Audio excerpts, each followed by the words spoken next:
So let's look at the fact that most of us grew up in these modern democracies where we had Christianity on one side, we had scientific materialism on the other.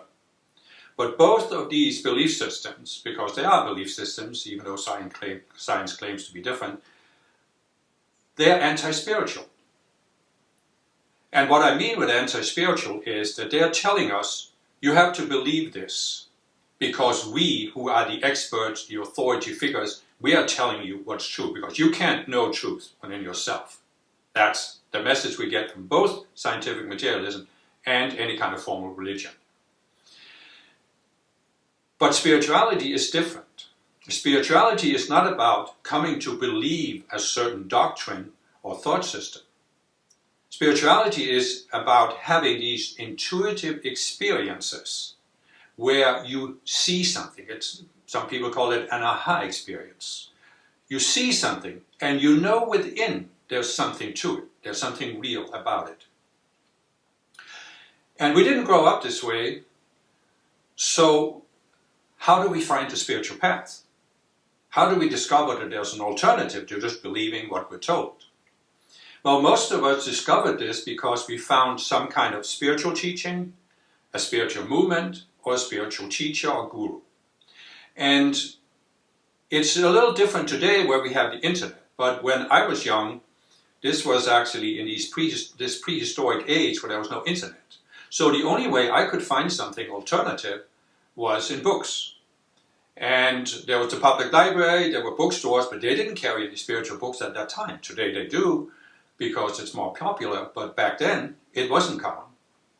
So we found, sometimes it feels like by chance, but we found some kind of spiritual movement. And I found my first movement when I was 18 years old, 47 years ago, and it was an Eastern movement. Back then, there was not any well-known Western spiritual movement, but there were a lot of Eastern movements that came to the West. Some Eastern gurus came to the West. And this movement that I found was started by an Indian guru who promoted a specific form of meditation.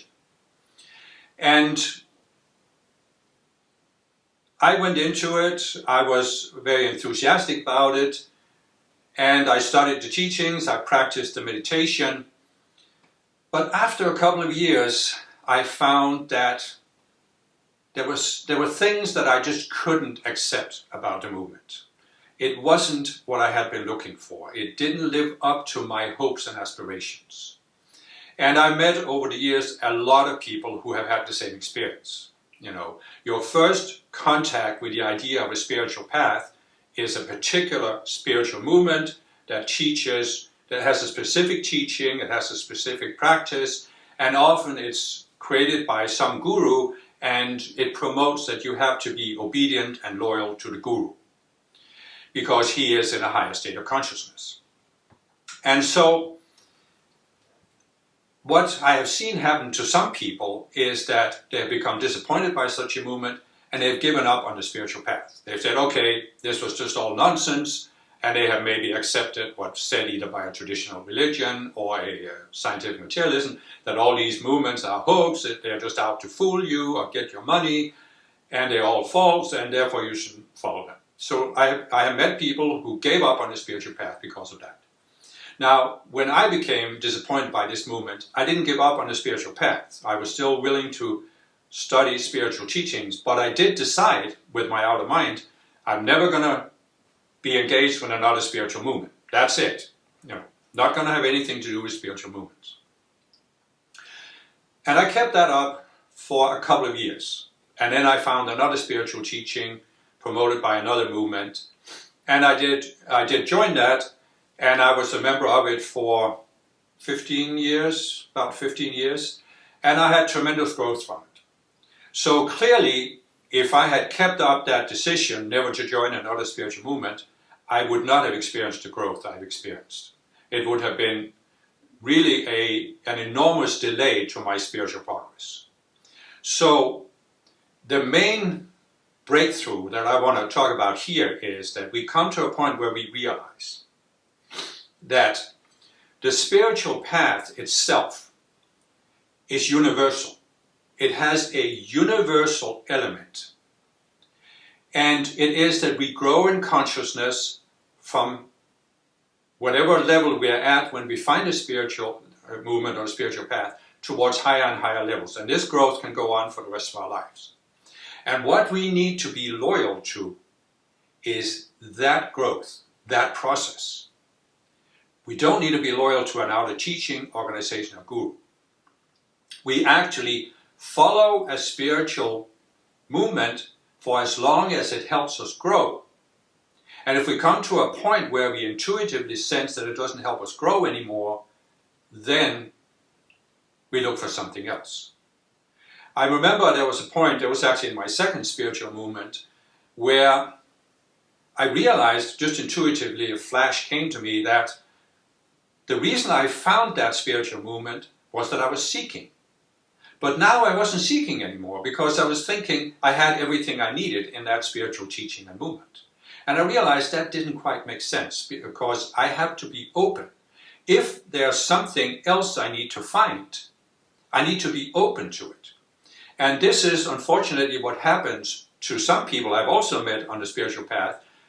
They find a movement, perhaps it's the first one they found. I know people who are still in that same meditation movement that I found 47 years ago, and they still believe that this is the only movement they need, that it's the highest spiritual movement on the planet, they have the highest teaching and technique. And in my estimation, they haven't grown as much as they could have by looking at other teachings. And what people do when they go into that mindset of saying, now I have the final movement, they think, now I don't need to be open anymore. They're basically saying to their intuition, leave me alone for now, I have everything I need, I'm comfortable in this movement. And that doesn't give you the fastest growth. I'm not saying what people should do or shouldn't do, but I'm just saying it doesn't give you the fastest growth to close your mind to other teachings.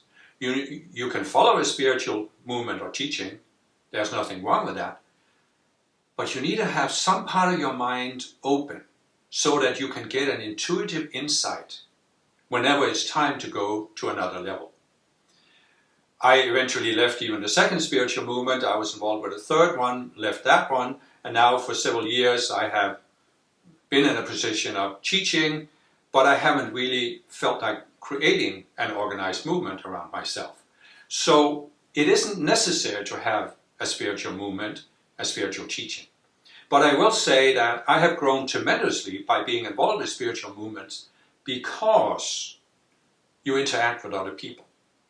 And this helps you look at yourself, your reactionary patterns, and you can say, why am I reacting this way to people that do this or say this?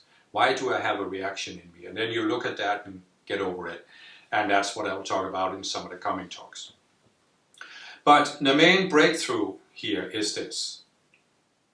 The spiritual path is an ongoing, very personal process.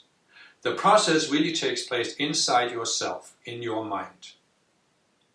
It does not depend on a particular outer teaching, movement, or guru. No matter what they tell you. I know there are some gurus that try to tie their students to them by making you feel loyal or making you feel that the only way you can make progress on the spiritual path is by following this guru. It simply isn't true. I know this from experience. The path is universal. It's an inner process. Now, an outer movement, an outer teaching, an outer guru can help you make progress on your personal path. They can also hinder your progress. And for most of us, it'll be so that it's natural to be involved with several different teachings during our lifetime, following several movements. And we need to be sensitive to when it is time to move on. I'm not telling you you have to move on or you have to move on now. I'm just saying be sensitive to getting guidance from within, because that's where it's going to come from. And be aware also that the outer mind can stand in the way of this, because most people on the spiritual path are familiar with the concept of an ego, that we have an ego that actually works against our spiritual progress. And what the ego wants is security. One of its primary goals is security. So the ego is very susceptible to this idea that now you have found the ultimate spiritual teaching, the ultimate spiritual organization, and the highest possible guru. Therefore, you can just stay there. And that makes your ego very, very comfortable, because now the ego knows you're no longer listening to your intuition. And the primary goal of your ego is to shut down your intuition, because it's always your intuition that pulls you beyond the ego. The intuition, you get an intuitive insight, and no matter what your ego does or says about it, you know there's something real there. So all I'm saying here is, don't make these, epic decisions with your outer mind. Be sensitive to your intuition. Follow your heart, as they say, as a cliche, but it's true. Follow your intuition, your inner guidance. That's how you make the fastest progress.